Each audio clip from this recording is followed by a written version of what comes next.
Iran का एक युद्धपोत भारत के विशाखापट्टनम से लौट रहा था।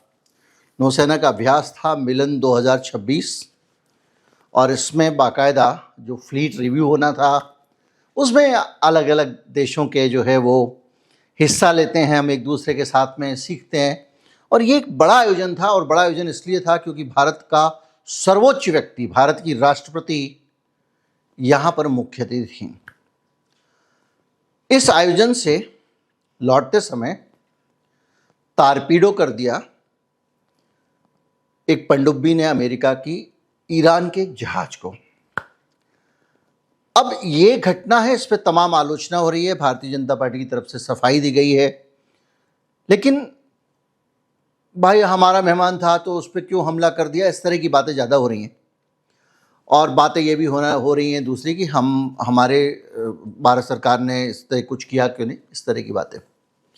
हम समझेंगे कि इसका अंतर्राष्ट्रीय राष्ट्रीय महत्व क्या है और इस घटना के कारण भारत को कितना नुकसान हुआ है और भारत को इस पर क्या करना चाहिए। मैं हूं गिरिजेश वशिष्ठ, आप देख रहे हैं नॉकिंग न्यूज़ का यूट्यूब चैनल।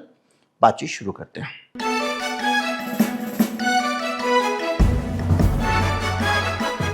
सबसे पहले हम ये समझते हैं कि ये हो क्या कहाँ रहा था, उसे ज़्यादा आसानी से जानने में मदद मिलती है।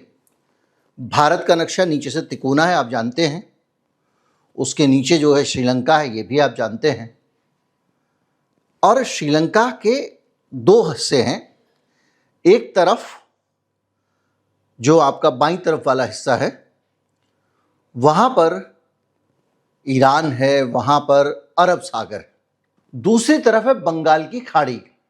बंगाल की खाड़ी की तरफ वाला हिस्सा समझ लीजिए कि भारत को पार करके आएगा। अगर जहां युद्ध हो रहा है उस जगह को आप देखें तो बंगाल की खाड़ी में विशाखापट्टनम में ये जहाज शामिल होकर युद्धाभ्यास करके वापस जा रहा है। जाएगा तो नीचे से होके जाएगा, नीचे से होके जा रहा है। उसने जैसे ही श्रीलंका के पास से गुजरा, इन्होंने उस जहाज को डुबो दिया। अब इसको लेकर एक बड़ी बहस खड़ी हो रही है कि ये क्या हो रहा है भाई, कैसे नहीं हो रहा है। अब इस जगह का महत्व समझिए और ये किस लिए खतरनाक हो गया ये भी समझिए। देखिए, अगर आप लड़ाई को इतना विस्तार दे दोगे कि कहाँ जाके हरमुज और अरब की खाड़ी में, पारस फारस की खाड़ी में जाके युद्ध चल रहा है और कहाँ आके आप हिंद महासागर के नीचे आके तारपीडो करो, तो वो लड़ाई जो है उसका पैमाना व्यापक हो गया। मतलब अगर तुम इतनी दूर जाके मार सकते हो तो कल के दिन ईरान भी मार सकता है। अब सीन बदलता है, यानी इसका क्षेत्र व्यापक होने का मतलब यह है कि अगर जिस जगह ये घटनाक्रम हुआ है तो यहां पर सिर्फ वो ईरान अरमुज की वो वाले जहाज नहीं आ रहे हैं। यहां पर अगर अफ्रीका का चक्कर लगा के भी कोई जहाज आ रहा है और चीन और रूस की, चीन के लिए अगर कोई सामान लेके जा रहा है तो मलक्का स्ट्रेट से जाएगा। मतलब कुल मिला के वो आएगा, भारत का चक्कर लगा के श्रीलंका के पास से जहाज लेके यहीं से निकलेगा और वो चीन जाएगा। वही जहाज यूरोप से अगर आ रहा है तो स्वेज नहर से होके या फिर पूरा अफ्रीका का चक्कर लगा के, जैसी स्थिति हो। स्वेज नहर में क्राइसिस होता है तो लोग चक्कर लगा के आते हैं, वरना स्वेज नहर से आते हैं। और वो भी इसी जगह से निकलेगा, जापान जाएगा, कोरिया वाला भी यहां से जाएगा। तो धरती का जो पूर्व है वहां जाने वाली सामग्री यहीं से गुजरती है। तब तो वो कहेगा कि साहब मेरा अमेरिका से भी पंगा है, मेरा तो इससे भी पंगा है, तो जिसका भी सामान निकलेगा जापान से तो ईरान उसको उड़ा देगा। तो ये तो बड़ी खतरनाक चीज हो गई। दूसरा, लोग कह रहे हैं कि भारत क्या करे इसमें। भाई भारत क्या करे, इसको समझ लीजिए कि जैसे गांव में या शहरों में, मोहल्ले में अगर आपकी इज्जत है और अगर कोई जा रहा है और रास्ते में कोई आदमी आपके साथ ऊंच नीच ऊंची आवाज में भी बात करता है तो लोग आके टोकते, नहीं ऐसा मत करो यार, वो उनका मेहमान है। उनका मेहमान मतलब अपना मेहमान। तो भारत की जिस तरह की हम बात करते हैं कि ये नेट सिक्योरिटी प्रोवाइडर है इस इलाके में, पूरे हिंद महासागर में, तो ये भारत की इज्जत करने वाली बात हुई ना कि भाई भारत के यहाँ से अगर वो आयोजन में हिस्सा लेके लौट रहा है, लड़ने जा नहीं रहा है, कोई आपके ऊपर मिसाइल नहीं छोड़ रहा है, तुमने उसको मार दिया। हमारे घर से जा रहा है। देखिए, जब तक हमारे घर से कोई निकला और अपने घर सुरक्षित नहीं पहुंच जाता, हम लोग ये कहते हैं ना कि कोई घर में मेहमान आता है तो कहते हैं भैया घर पहुंच के फ़ोन कर देना, या हमको फ़ोन नहीं आता तो हम फ़ोन करके पूछते हैं कहाँ तक पहुँचे भैया, पहुँचे कि नहीं पहुँचे, ये करते हैं ना। क्यों? क्योंकि वो मेहमान हमारे यहाँ से जा रहा है। अब ये हमारे यहाँ से जा रहे थे, अच्छा बेकसूर लोग मार दिया अमेरिका ने। अमेरिका को तो बेकसूर लोगों को और इजराइल को नरसंहार करने में तो शर्म ही नहीं आती है। अब ये भारत के हिसाब से थोड़ा सोचने की बात है। सोचने की बात इसलिए नहीं कि उन्होंने मार दिया हमारे मेहमान तो हमको भी उनके ऊपर हमला कर देना चाहिए ना, आपत्ति दर्ज हम करा सकते हैं क्योंकि ये अंतर्राष्ट्रीय मसला है। ईरान ने भी कहा कि हम तो भाई भारत के मेहमान थे। पर इससे भी बड़ी बात यह है कि हम पूरी दुनिया में कहते हैं हमने वहाँ वॉर रुकवा दी यूक्रेन में, हमने ये कर दी, हम विश्व गुरु हैं, हम पूरी दुनिया को ये करते हैं वो करते हैं, है ना। और हिंद महासागर में तो भाई हम छोटी छोटी चीज़ों के लिए पहुँचते हैं। हमने कई मौक़ों पे हिंद महासागर में लोगों को प्रोटेक्शन देने की बात भी कही है। और बीच में पायरेट्स कुछ आए थे तो हिंद महासागर में हम लोगों ने हमारे जहाज़ वहाँ पर गश्त करते हैं। हम कहते हैं भाई कि वो इंटरनेशनल, हमारा तो एक सीमा है, वो भारत का है, उसके बाहर गया तो इंटरनेशनल समुंदर है, हमसे क्या लेना देना। लेकिन वहाँ पर किसी भी तरह का जितने भी ये जो पायरेट्स होते हैं, समुद्री डाकू, उनको पकड़ने का काम किया भारत ने। क्यों किया? क्योंकि इस इलाके का ये जो पूरा हिस्सा है जिसमें भारत का नीचे का तिकोना डूबा हुआ है, भारत इस जगह का रक्षक माना जाता रहा लंबे समय से। तो ये हमारी लंबी एक बात होती है। अब मसला ये है कि जब हम इस इलाके के रक्षक हैं, सबको पता है, तो क्या अमेरिका का ये फर्ज नहीं बनता था कि भारत को इस बारे में सूचना देता? और क्या भारत का ये फर्ज नहीं बनता था कि अमेरिका से कोई सूचना आई है तो जिससे संबंधित है उसको पहुंचा दिया जाए कि भाई इधर से मत जाओ, संभल के जाओ, हमको ऐसी सूचना मिली है। ये तो बनता था क्योंकि वो मेरे इलाके में आया है और उस पर आप अटैक करने जा रहे हो तो आप मुझे सूचना दोगे। एक थाने की पुलिस दूसरे थाने में अरेस्ट करने भी जाती है तो थाने को सूचना देती है। और यहाँ तो भाई इजराइल के साथ में और अमेरिका के साथ में तो आप ऐसे ऐसे संबंध हैं यहाँ पे आपके कि जिसके बारे में अभद्र और अश्लील टिप्पणियाँ कर रही हैं विदेशी जो एंकर हैं। तो इस सिचुएशन को समझिए, भारत को सूचना नहीं देना इस बात का एक बड़ा क्लियर कट प्रतीक है कि भारत की दो कौड़ी की इज्जत है उनकी नज़र में। क्योंकि भारत के मेहमान को वो, क्योंकि गांव में से मैंने बताया कि अगर मेहमान जा रहा है, ये सब जगह होता है, गांव में नहीं पूरी दुनिया में होता है, तो भाई हम देखेंगे इनका मेहमान है। लेकिन उन्होंने कर दिया। अब आप कहेंगे उनका युद्ध है। युद्ध होने का मतलब ये नहीं है, युद्ध क्षेत्र बहुत दूर है वहां से, युद्ध क्षेत्र में लड़ो ना भैया। ये WWE थोड़ी है कि रिंग से बाहर आके भी कुर्सी उठा के घूसे मारना शुरू कर दोगे। ट्रंप ऐसे WWE पहले एक दो इनकी वीडियो देखी है मैंने। तो ये अपने आप में बड़ी असुविधाजनक स्थिति है। और ये भारत की जो इतनी बड़ी चीज़ है उसमें जो सैन्य गतिविधि हो रही है, भारत को बगैर बताए हो रही है, ये तो बड़ी चिंता की बात है। और एक और चीज़, वो चीज़ ये है कि कोई भी हमला इस तरह का अंतर्राष्ट्रीय किसी के इलाके में घुस के कोई भी सेना करती है, सेंट्रल कमांड ने अगर किया तो भाई वो ऊपर से इजाज़त लेती है।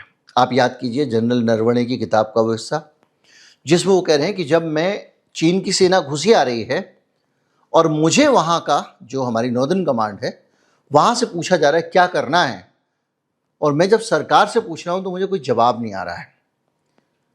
3-4 घंटे के बाद मोदी जी कहते जो ठीक समझो कर लो। ठीक समझो कर लो का खतरा सबसे बड़ा ये है कि अंतर्राष्ट्रीय संबंध तो मोदी जी को मेंटेन करना है ना भाई, मुझे तो नहीं करना है। तो इसी तरह से भारत की सीमा के निकट, अब आप चाहे वो अंतर्राष्ट्रीय समुद्र में था या वो भारत की समुद्री सीमा के अंदर था, कोई हमला आप करते हो तो निश्चित तौर पे आपने अपने ऊपर से इजाज़त ली होगी। तो क्या ट्रंप ने वो इजाज़त देने के साथ ही मोदी या भारत सरकार को दो कौड़ी का समझा? इनको बताना भी जरूरी नहीं समझा? ये चीज़ें जो है ना, ये हम इग्नोर कर रहे हैं, इसकी तरफ हमारा ध्यान नहीं जा रहा है। असल दिक्कत ये है कि क्या हमारी औकात इतनी गिरी हुई हो गई है कि ट्रंप कुछ समझ ही नहीं रहा है। बात बात में धमकी देता है, ये सब तो करते ही करता रहता है, वो पूरे समय कर रहा है, लेकिन हमारे इलाके में घुस के हमारे मेहमान को मार रहा है। ये बड़ा मसला है और इसलिए इसकी बड़ी बात होती है। अब लेकिन दिक्कत ये भारत की, वो भारत जो है वो अगर अमेरिका और इजराइल की इस हरकत की आलोचना करेगा तो उसको ये डर लगता है कि भैया कोई ये ना समझ ले हम ईरान के साथ में हैं। मतलब हम ईरान के साथ में हैं, कोई ये ना समझ ले, इसलिए हम इसका विरोध नहीं करेंगे। लेकिन ये अपने आप में हिंद महासागर में हमारी ताकत, हमारी शक्ति तो खत्म हो गई ना। अब आप याद कीजिए, एक छोटा सा उदाहरण देता हूँ। मालदीव में मोइजू सरकार ने इनको कहा कि अपनी सेनाएं निकालो, भारत को कहा, और चीन वहां पहुंच गया। तो एक शक्ति संतुलन के नजरिए से अगर देखें तो हिंद महासागर में चीन का दबदबा बढ़ जाएगा, क्योंकि आप तो कहते हो कि हम तो यहाँ पे सिक्योरिटी प्रोवाइडर हैं। बोले कहा कि सिक्योरिटी प्रोवाइडर हो, वो कहेगा वो तो असली हमें, क्योंकि चीन अगर आप इसमें शामिल हो तो अगर व्यापक रूप से देखो तो चीन उधर दूसरी तरफ भी पड़ता है, उधर पाकिस्तान की तरफ से भी चीन का हस्तक्षेप है, क्योंकि पाकिस्तान का एक बंदरगाह चीन इस्तेमाल कर रहा है अपने लिए, आपको पता ही है। तो ये जो सिचुएशन है ये बताती है कि हमारी जो इंडो पैसिफिक पावर है, जो इज्जत थी, जलवा था, अरे मुखिया जी के मेहमान हैं। चोर लोग कहते थे भाई अभी इनको मत लूटना है, मुखिया जी के मेहमान चले जाए। डाकू लोग कहते थे पुराने ज़माने में भैया इन पे हाथ मत डालना है, ठाकुर साहब के आदमी हैं, है ना। ये होता, कहानियाँ आपने बहुत सारी सुनी होंगी। तो आज ठाकुर साहब का जलवा खत्म हो गया। ठाकुर साहब के दामाद को पकड़ के कूट दिया उन्होंने, मेहमान साहब आए हुए थे, पाव ने पीट दिया उनको। अब ये सारी चीज़ें जो है ना, अपने आप में हमारी अपनी इज्जत बड़ी खतरनाक बना देती हैं। अब दो तीन चीज़ें इकट्ठी हो गई इस घटनाक्रम की जो सबसे इम्पॉर्टेंट है।